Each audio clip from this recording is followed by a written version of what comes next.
ओम साई राम। स्वागत है आपका साईं प्रस्थ चैनल में। मैं साईं प्रिया आज आपके सामने श्री साईं नाथ के अध्याय 32 लेकर आई हूँ। तो आइए हम बाबा की पावन पुस्तक जीवन चरित्र श्री साईं सच्चरित्र से अध्याय 32 का पारायण करते हैं। गुरु और ईश्वर की खोज, उपवास, अमान्य, बाबा की सरकार।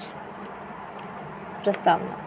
इस अध्याय में हेमाड़ पंत ने 2 विषयों का वर्णन किया है। किस प्रकार बाबा ने अपने गुरु से भेंट हुई और उनके द्वारा ईश्वर दर्शन की प्राप्ति कैसी हुई।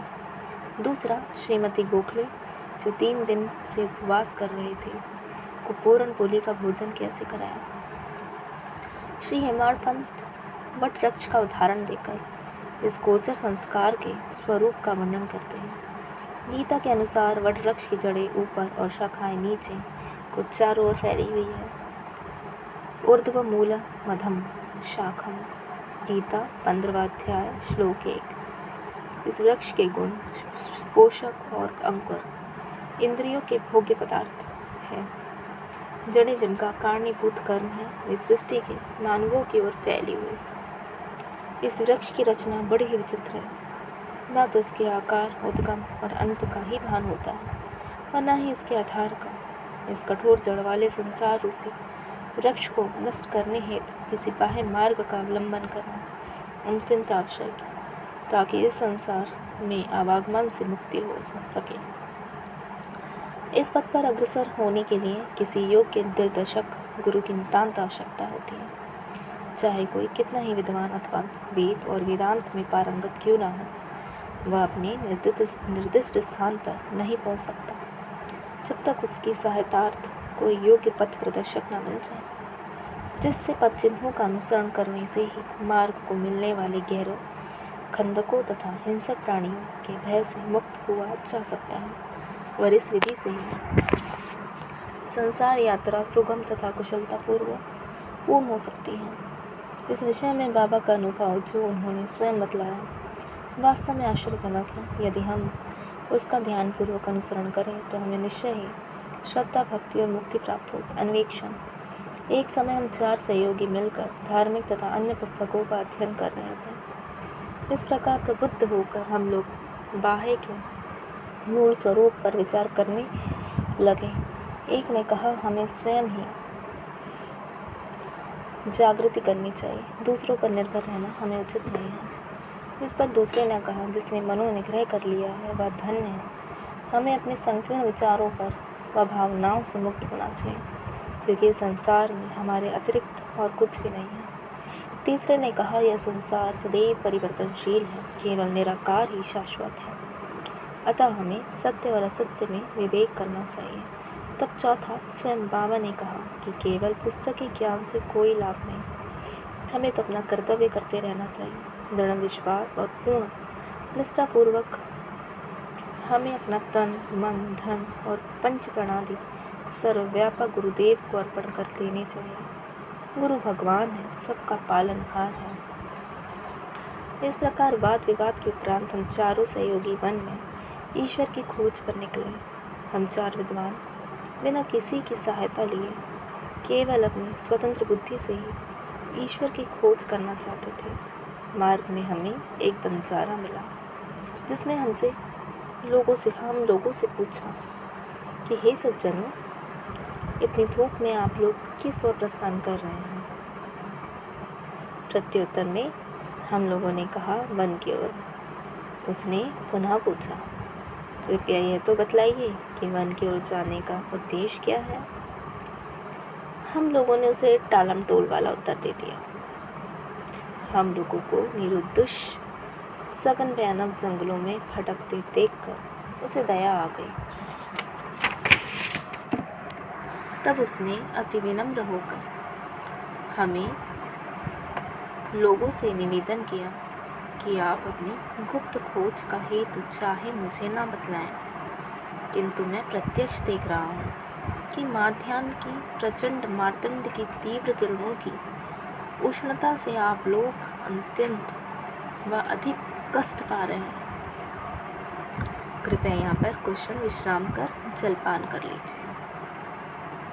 आप लोगों को सहृदय तथा नम्र होना चाहिए। बिना पथ प्रदर्शक से इस अपरिचित भयानक वन में भटकते फिरने से कोई लाभ नहीं। यदि आप लोगों की तीव्र इच्छा ऐसी ही है तो कृपया किसी योग्य पथ प्रदर्शक को साथ ले लें। उसकी विनम्र प्रार्थना पर ध्यान न देकर हम लोग आगे बढ़े। हम लोगों ने विचार किया कि हम स्वयं ही अपना लक्ष्य प्राप्त करने में समर्थ हैं, तब फिर हमें किसी के सहारे की आवश्यकता नहीं है। जंगल बहुत विशाल और पथहीन था। वृक्ष इतने ऊंचे और घने थे कि सूर्य की किरणों का भी वहां पहुंच सकना कठिन था। परिणाम यह हुआ कि हम मार्ग भूल गए और बहुत समय तक यहाँ वहाँ भटकते रहे। भाग्यवश हम लोग उसी स्थान पर पुनः जा पहुँचे जहाँ से पहले प्रस्थान किया था। तो वही बंजारा हमें पुनः मिला और कहने लगा कि अपने चातुर्य पर विश्वास कर आप लोगों को पथ की विस्मृति हो गई है। प्रत्येक कार्य में, चाहे वो बड़ा हो या छोटा, मार्गदर्शक आवश्यक है। ईश्वर प्रेरणा के अभाव से सत्पुरुषों से भेंट होना संभव नहीं। भूखा रहकर कोई कार्य पूर्ण नहीं हो सकता। इसलिए यदि कोई आग्रहपूर्वक भोजन के लिए आमंत्रण करे तो उसे अस्वीकार न करो। भोजन तो भगवान का प्रसाद है, उसे ठुकराओ मत। यदि कोई भोजन के लिए आग्रह करे तो उसे अपनी सफलता का प्रतीक जानो। इतना कहकर उसने भोजन करने का पुनः अनुरोध किया। फिर भी हम लोगों ने उसके अनुरोध की उपेक्षा कर भोजन करना अस्वीकार करते हुए उसके सरल और गूढ़ उपदेशों की ओर ध्यान दिए बिना ही मेरे 3 साथियों ने आगे प्रस्थान कर दिया। अब पाठक ही अनुमान करें कि वे लोग कितने अहंकारी थे।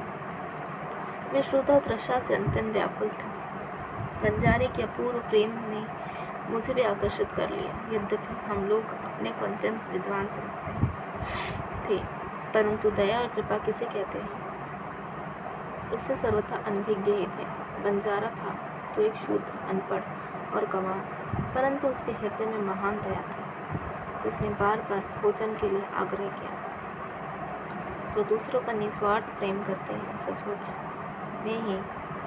वे महान हैं। मैंने सोचा कि इसका आग्रह स्वीकार कर लेना ज्ञान प्राप्ति हेतु शुभ आवाहन है, और मैंने इसी कारण उसके दिए हुए रूखे सूखे भोजन को आदर व प्रेम पूर्वक स्वीकार कर लिया। क्षुधा निवारण होते ही क्या देखता हूँ, गुरुदेव तुरंत ही समक्ष प्रकट हो गए और प्रश्न करने लगे कि ये सब क्या हो रहा था। घटित घटना मैंने तुरंत ही उन्हें सुनाई। उन्होंने आश्वासन दिया कि मैं तुम्हारे हृदय की समस्त इच्छाएं पूर्ण कर दूंगा, परंतु जिसका विश्वास मुझ पर होगा सफलता केवल उसी को प्राप्त होगी।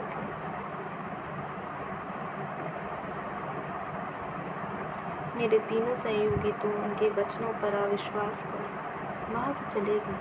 तब मैंने उन्हें आदर सहित प्रणाम किया और उनकी आज्ञा मानना स्वीकार कर लिया। तत्पश्चात वे मुझे एक कुएं के समीप ले गए और रस्सी से मेरे पैर बांधकर मुझे कुएं में उल्टा लटका दिया। मेरा सिर नीचे और पैर ऊपर थे। मेरा सिर जल से लगभग 3 फुट की ऊंचाई पर था। मैं न हाथों द्वारा जल को छू सकता था और न ही मुंह में ही उसके जा सकने की कोई संभावना थी। मुझे इस प्रकार उल्टा लटका कर वे ना जाने कहाँ चले गए। लगभग 4-5 घंटों के उपरांत वे लौटे और उन्होंने मुझे शीघ्र ही कुएं से बाहर निकाला। फिर वे मुझसे पूछने लगे कि तुम्हें वहाँ कैसा अनुभव हो रहा था। मैंने कहा कि मैं परम आनंद का अनुभव कर रहा था। मेरे समान मूर्ख प्राणी भला के ऐसे आनंद का वर्णन कैसे कर सकता है। मेरा उत्तर सुनकर मेरे गुरुदेव अत्यंत ही प्रसन्न हुए और उन्होंने मुझे अपने हृदय से लगाकर मेरी सराहना की और मुझे अपने संग ले लिया। एक चिड़िया अपने बच्चों की जितनी सावधानी से लालन पालन करती है, उसी प्रकार उन्होंने मेरा भी लालन किया। उन्होंने मुझे अपनी शाला में स्थान दिया। कितनी सुंदर थी वह शाला। वहाँ मुझे अपने माता पिता की भी स्मृति हो गई। मेरे समस्त अन्य आकर्षण दूर हो गए और मैंने सरलतापूर्वक बंधनों से मुक्ति पाई। मुझे सदा ऐसा ही लगता था कि उनके हृदय से ही चिपके रहकर उनकी ओर निहारा करूं। यदि उनकी भव्य मूर्ति मेरी दृष्टि में न समाती तो मैं अपने को नेत्रहीन होना ही अधिक श्रेयस्कर समझता। ऐसी प्रिय थी वह शाला कि वहाँ पहुँचकर कोई भी कभी खाली हाथ नहीं लौटा। मेरी समस्त निधि पर संपत्ति, माता पिता, या क्या कहूँ कि वे ही मेरे सर्वस्व थे। मेरी इंद्रिय अपने कर्मों को छोड़कर मेरे नेत्रों में केंद्रित हो गई और मेरे नेत्र उन पर। मेरे लिए तो गुरु ऐसे हो चुके थे कि यदि दिन रात मैं उनको ही ध्यान में निमग्न रहता था, मुझे किसी की भी बात की सुध न थी। इस प्रकार ध्यान और चिंतन करते हुए मेरा मन और बुद्धि स्थिर हो गई, निस्तब्ध हो गया और उन्हें मानसिक प्रणाम करने लगे। अन्य और भी आध्यात्मिक केंद्र जहाँ एक भिन्न ही दृश्य देखने में आते, साधक वहाँ ज्ञान प्राप्त करने को चाहता तथा द्रव्य और समय का अपव्यय करता है, कठोर परिश्रम भी करता है, परंतु अंत में उसे पश्चाताप ही हाथ लगता है। वह गुरु अपने गुप्त ज्ञान भंडार का अभिमान प्रदर्शित करते हैं और अपने को निष्कलंक बतलाते हैं। वे अपनी पवित्रता और शुद्धता का अभिनय तो करते हैं, परंतु उनके अंतःकरण में दया लेश मार्ग भी नहीं होती। वे उपदेश अधिक देते हैं और अपनी कीर्ति का स्वयं ही गुणगान करते हैं, परंतु उनके शब्द हृदय वेद नहीं होते। इसलिए साधकों को संतोष प्राप्त नहीं होता। जहाँ तक आत्मदर्शन का प्रश्न है, वे उससे कोसों दूर होते हैं। इस प्रकार के केंद्र साधकों को उपयोगी कैसे सिद्ध हो सकते हैं और उनसे किसी उन्नति की आशा कोई कहाँ तक कर सकता है। जिन गुरु के श्री चरणों का मैंने अभी वर्णन किया है, विभिन्न प्रकार के ही थे। केवल उनकी कृपा दृष्टि से मुझे स्वतः ही अनुभूति प्राप्त हो गई और मुझे इन कोई प्रयास ना ही कोई विशेष अध्ययन करना पड़ा। मुझे किसी भी वस्तु के खोजने की आवश्यकता ही ना पड़ी, वरन प्रत्येक वस्तु मुझे दिन के प्रकाश के समान उज्ज्वल दिखाई देने लगी। मेरे वे गुरु ही जानते हैं कि किस प्रकार उनके द्वारा कुएं में मुझे उल्टा लटकाना मेरे लिए परमानंद का कारण सिद्ध हुआ। उन 4 सहयोगियों में से एक महान कर्मकांडी था। इस प्रकार कर्म करना, उससे अलिप्त रहना, यह उसे भली भांति ज्ञात था। दूसरा ज्ञानी था जो सदैव ज्ञान के अहंकार में चूर रहता था। तीसरा ईश्वर भक्त था जो कि अनन्य भाव से भगवान के शरणागत हो चुका था तथा उसे ज्ञात था कि ईश्वर ही करता है। जब इस प्रकार विचार विनिमय कर रहे थे, तभी ईश्वर संबंधी प्रश्न उठ पड़ा तथा वे बिना किसी से सहायता प्राप्त किए स्वतंत्र ज्ञान पर निर्भर रहकर ईश्वर की खोज में निकल पड़े। श्री साईं जो विवेक और वैराग्य की प्रत्यक्ष मूर्ति थे, उन 4 लोगों में सम्मिलित थे। यह कोई शंका कर सकता है, जब साईं स्वयं ही ब्रह्मा के अवतार थे, तब वे उन लोगों के साथ क्यों सम्मिलित हुए और क्यों उन्होंने ऐसा आचरण किया, स्वयं अवतार होते हुए भी, और यह दृढ़ धारणा कर कि अन्न ही ब्रह्म है। उन्होंने एक शूद्र बंजारे के भोजन को सहर्ष स्वीकार कर लिया तथा बंजारे के भोजन के आग्रह की उपेक्षा करने और बिना गुरु के ज्ञान प्राप्त करने वालों को क्या दशा होती है, इसका उनके समक्ष एक उदाहरण प्रस्तुत किया।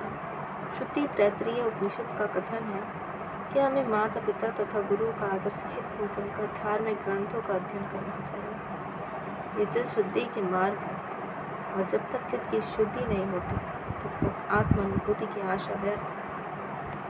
आत्मा इंद्रियों, मन और बुद्धि के परे है। इस विषय में ज्ञान और तर्क हमारी कोई सहायता नहीं कर सकते। केवल गुरु की कृपा से ही सब कुछ संभव है। धर्म, अर्थ, काम की प्राप्ति अपने प्रयत्न से ही हो सकती है, परंतु मोक्ष की प्राप्ति तो केवल गुरु कृपा से ही संभव है। श्री साईं के दरबार में तरह तरह के लोगों का दर्शन होता था। देखो, ज्योतिषी लोग आ रहे हैं और भविष्य का बखान कर रहे हैं। दूसरी ओर राजकुमार, श्रीमान, संपन्न और निर्धन, सन्यासी, योगी और गवैये दृष्टांत चले आ रहे हैं। यहाँ तक कि एक अति शूद्र भी दरबार में आता है और प्रणाम करने के पश्चात कहता है कि साईं ही मेरे माँ बाप हैं। और वे जन्म मृत्यु के चक्र से मेरा छुटकारा कर देंगे।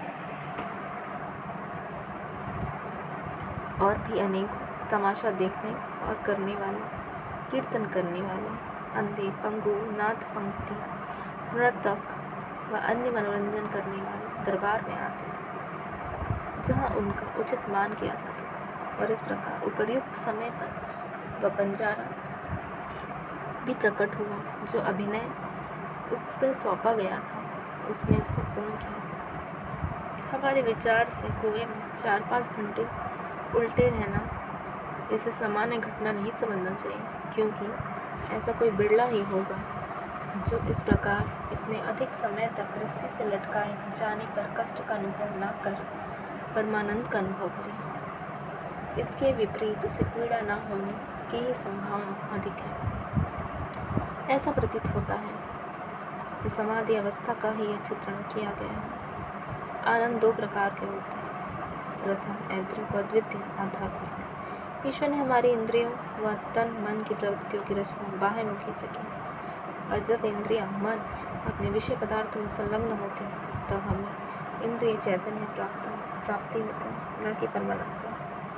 जब इंद्रियां और मन को उनके विषय पदार्थों से हटाकर अंतर्मुख कर आत्मा पर केंद्रित किया जाता है, तब हमें आध्यात्मिक बोध होता है, और उस समय के आनंद का मुख से वर्णन नहीं किया जा सकता। मैं परमानंद में था, और उस समय का वर्णन मैं कैसे कर सकता हूँ।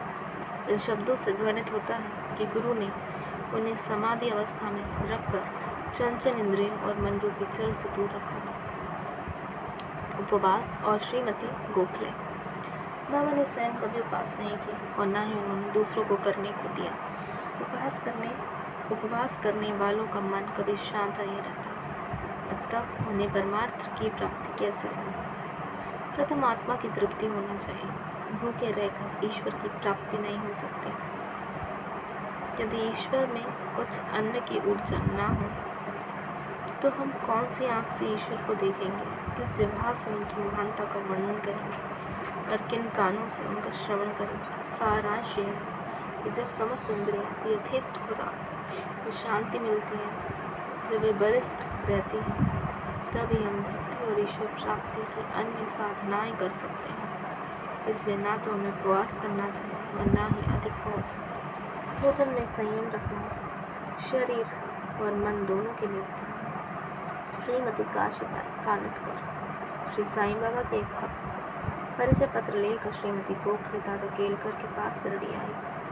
वे दृढ़ निश्चय कर के आई थी कि बाबा के श्री चरणों में बैठकर 3 दिन उपवास करूँगी। उनके शिरडी पहुंचने के एक दिन पूर्व ही बाबा ने दादा केलकर से कहा, मैं शिमगा होली के दिनों में अपने बच्चों को भूखा नहीं देख सकता। यदि उन्हें भूखे रहना पड़ा तो मेरे यहाँ होने का लाभ कैसे। दूसरे दिन जब वह महिला दादा केलकर के साथ मस्जिद में जाकर बाबा के चरण कमलों के समीप बैठी तो तुरंत ही बाबा ने कहा, उपवास की आवश्यकता ही क्या है। दादा भट्ट के घर जाकर पूरनपूरी तैयार करो, अपने बच्चों को खिलाओ, स्वयं खाओ। ये होली के दिन थे और इस समय श्रीमती केलकर मासिक धर्म से थी। दादा भट्ट के घर में रसोइयाँ बनाने के लिए कोई न था और इसलिए बाबा की युक्ति बड़ी सामयिक थी। श्रीमती गोखले ने दादा भट्ट के घर जाकर भोजन तैयार किए और दूसरे भोजन कराकर स्वयं भी खाए। कितनी सुंदर कथा है और कितनी सुंदर उसकी शिक्षा। बाबा के सरकार। बाबा ने अपने बचपन की एक कहानी इस प्रकार वर्णन किया। जब मैं छोटा था तब जीविका उपार्जनार्थ में बीड़ गाँव आया। वहाँ मुझे जरी का काम मिल गया और मैं पूर्ण लगन व उम्मीद से अपना काम करने लगा। मेरा काम देखकर सेठ बहुत ही प्रसन्न हुआ। मेरे साथ 3 लड़के भी काम करते थे। पहले का काम 50 रुपये, दूसरे का 100 रुपये और तीसरे का 150 रुपये था। मेरा काम उन तीनों से 2 गुना हो गया। मेरी निपुणता देखकर सेठ बहुत ही प्रसन्न हुआ। वह मुझे अधिक चाहता था और मेरी प्रशंसा भी करता था। उसने मुझे एक पूरी पोशाक प्रदान की जिसमें सिर के लिए पगड़ी, शरीर के लिए शेला भी था। मेरे पास वह पोशाक वैसी की वैसी रखी। मैंने सोचा जो कुछ मनुष्य निर्मित है वह नाशवान है और अपूर्ण है, परंतु जो कुछ मेरी सरकार द्वारा प्राप्त होगा वही अंत तक होगा। किसी भी मनुष्य के उपहार की उससे समानता संभव नहीं। मेरे सरकार कहते हैं ले जाओ। लोग मेरे पास आकर कहते हैं मुझे दो, मुझे दो, परंतु जो कुछ मैं कहता हूँ उसके अर्थ पर कोई ध्यान देने का प्रयत्न नहीं करता। मेरे सरकार का खजाना आध्यात्मिक भंडार भरपूर है और वह बहुत बड़ा है। मैं तो कहता हूँ खोद कर गाड़ी में भर कर ले जाओ। जो सच्ची माँ का लाल होगा उसे स्वयं ही भरना चाहिए। मेरे फ़कीर की कला, मेरे भगवान की लीला और मेरी सरकार का बर्ताव सर्वथा अद्वितीय है। मेरा क्या, यह शरीर मिट्टी से मिलकर सारे भूख मंडल में व्याप्त हो जाएगा तथा फिर यह अवसर कभी प्राप्त न होगा। मैं चाहे कहीं भी जाता हूँ या कहीं भी बैठता हूँ, परंतु माया मुझे फिर भी कष्ट पहुँचाती है। इतना होने पर भी मैं अपने भक्तों के कल्याणार्थ सदैव उत्सुक ही रहता हूँ। जो कुछ भी कोई करता है एक दिन उसका फल उसको अवश्य प्राप्त होगा, और जो मेरे इन वचनों को याद रखेगा उसे मौलिक आनंद की प्राप्ति होगी। श्री सद्गुरु साईनाथ अर्पणमस्तु। शुभम भवतु। अध्याय 32 समाप्त। ओम साई राम। जय